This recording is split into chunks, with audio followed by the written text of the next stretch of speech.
नमस्कार, आप देख रहे हैं इंडिया हेड और आपका स्वागत है। मैं हूं आपके साथ राघवेंद्र। हमारा उत्तर प्रदेश में खबरों का रुख करते हैं। खबर उत्तर प्रदेश में 59,000 शिक्षक भर्ती मामले का मुद्दा गरमाया हुआ है। दरअसल 59,000 सहायक शिक्षक मामले में जिन बैंकों ने उम्मीदवारों को लोन दिया था, अब उसकी रिकवरी का फैसला लिया। इस संबंध में एक आदेश भी जारी किया गया है। अब इस मामले में समाजवादी पार्टी ने भी सवाल खड़ा किया है और बीजेपी पर बड़ा आरोप लगाया है। समाजवादी पार्टी ने अपने सोशल मीडिया प्लेटफॉर्म एक्स पर एक ट्वीट किया है, जिसमें उन्होंने कहा कि 59,000 शिक्षक भर्ती पर न्यायालय का फैसला आते ही कोऑपरेटिव बैंक का तुगलकी फरमान भी साथ ही साथ आ गया है। ये सरकार युवाओं के साथ विश्वासघात करने का कोई मौका नहीं छोड़ रही है।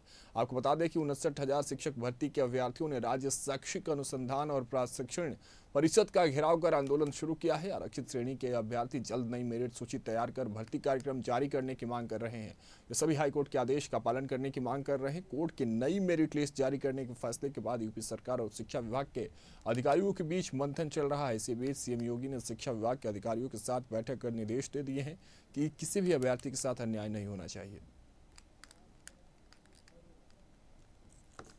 कोर्ट के आदेश के बाद से जिस तरह से मुख्यमंत्री योगी आदित्यनाथ का बयान आया कि जिस तरह से सभी को सामान्य श्रेणी के हो, चाहे वो आरक्षण श्रेणी हो, सभी को इंसाफ मिलेगा। लेकिन अब सवाल ये उठता है, जिस तरह से आज जो धरना प्रदर्शन चल रहा है, ऐसे में जो सामान्य श्रेणी के लोग हैं, जो कार्य हैं पिछले 4 सालों से, उनके पास जिस तरह से बैंक अब रिकवरी की नोटिस दे रही है, तो इससे कहीं ना कहीं अब उनके मन में भी एक डर बन रहा है। और हमारे साथ वो लोग मौजूद हैं, ठीक आप हमारे पीछे तस्वीर देख सकते हैं, सामान्य श्रेणी के लोग हैं। कहीं ना कहीं से इनको बैंक की ये देखिए नोटिस रिकवरी की आई है। कोई 20 लाख लोन लिया है, किसी ने 15 लाख, क्योंकि अक्सर देखा गया है क्योंकि नौकरी पाने के बाद लोग लोन लेते हैं घर परिवार हर चीज की समस्याओं को लेकर। लेकिन अब हम उनसे बात करेंगे कि आखिर कि अब उनका क्या कहना है, किस तरह से आप, क्योंकि जाहिर सी बात है मुख्यमंत्री योगी आदित्यनाथ ने आदेश किया कि सभी को न्याय मिलेगा, लेकिन जिस तरह से अब आप लोगों के ऊपर भी तलवार लटक रही है, तो इस पर अब क्या कहेंगे आप लोग? देखिए श्रीमान जी, न्याय का भरोसा है, लेकिन भरोसा तब हो जब कोई एक रूपरेखा पता चले। एक डबल बेंच का ऑर्डर आया कि पूरी सूची रिविजिट करनी है। अब रिविजिट का मतलब क्या हुआ? आप किसको अंदर करेंगे, किसको बाहर करेंगे? लोग यहाँ कहने लगे कि 19,000 सामान्य शिक्षक बाहर जाएंगे। इस पर हम अगर किसी से पूछ रहे हैं तो कोई जवाब नहीं मिल रहा है। साथ ही साथ हमारे मान सम्मान का बिल्कुल दोहन किया जा रहा है। बैंक जो है नोटिस जारी कर रहा है कि 69,000 शिक्षक भर्ती में चयनित जो भी शिक्षक हैं, उनसे 2 महीने के अंदर जो उनका लोन है उसकी रिकवरी की जाए। साथ ही साथ उनको नया लोन ना दिया जाए। अब इसका मतलब हम क्या समझे? या तो गवर्नमेंट कोई एक गाइडलाइन जारी करे कि ऐसा कुछ नहीं है। लगातार बैंकों से नोटिस आ रही है, लगातार लोगों के तंज कसे जा रहे हैं कि हम लोग फर्जी नौकरी कर रहे हैं। 4 साल 4 पात्रता परीक्षाओं को पास करके हम यहाँ तक पहुंचे, सूची में नाम था। हमारी गलती है क्या, या हमारे परिवार की गलती है?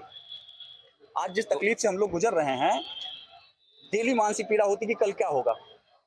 यहाँ किसी से मिलने पर कुछ कोई आश्वासन, कोई बात ही नहीं। बस एक मुख्यमंत्री जी का आता है कि सबको सबका किसी के साथ अन्याय नहीं होगा। बिल्कुल, देखिए जाहिर सी बात है, क्योंकि अब ये कहाँ जाएंगे, क्योंकि लाखों रुपए बैंक से लोन लिया, परिवार है, बच्चे हैं, 4 साल की नौकरी है, ऐसे में समाज में क्या असर पड़ेगा? क्योंकि जाहिर सी बात है, अचानक से अगर नौकरी, हमारे साथ और भी लोग हैं, हम जानना चाहेंगे। सर, काफी असर पड़ जाएगा फिर ऐसे तो आप लोगों के ऊपर। भाई 4 साल से आप लोग नौकरियां कर रहे हैं, कई तरह के आप लोग जीवन यापन कर रहे हैं, बच्चे हैं, पढ़ाई है, लिखाई, सब तरह के लिए, तो कैसे आप लोग को होगा? देखिए, हम सरकार के अब भी सरकार के कदम का इंतजार करें। सरकार पहले अपना स्टैंड क्लियर करे, किसी के साथ अन्याय नहीं होगा। इसका मतलब क्या है? हमारे साथ न्याय करेंगे तो कैसे करेंगी? अगर सरकार अपना स्टैंड नहीं क्लियर करती है और हाई कोर्ट के आदेश को कंप्लायंस करती है, तो हम माननीय सर्वोच्च न्यायालय का रुख अख्तियार करेंगे। बैंक भी इस समय लगातार आप लोगों पर प्रेशर बना रही है, नोटिसें दे रही है आप लोगों को, तो इससे क्या लग रहा है आप लोगों को? क्योंकि कैसे सरकार, क्योंकि सरकार तो बैकफुट पे आने को रही, तो आंदोलन जैसे ये लोग कर रहे हैं, तो क्या आप लोग भी इसके लिए आंदोलन करने का प्रयास कर सकते हैं? बिल्कुल बिल्कुल, हम लोग आंदोलन भी करेंगे।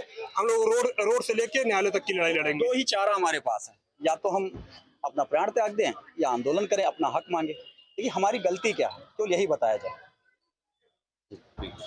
बिल्कुल, जिस तरह से आप देख रहे हैं, ये सामान्य लोग थे जो 4-4 साल से नौकरियां कर रहे हैं। अब इनके आगे भी एक मजबूरी है, क्योंकि अब ये क्या करें? तो अब सवाल ये उठता है कि सरकार किस तरह का फैसला लेती है, क्योंकि इनको भी इंसाफ सरकार को ही देना है और उनको भी इंसाफ सरकार को देना है। जो प्रदर्शन कर रहे हैं और जो नहीं कर रहे हैं, सबके साथ आत्मसम्मान से लेकर परिवार लोगों की समस्या जुड़ी है। लखनऊ से इंडिया हेड के लिए राशि सिद्दीकी।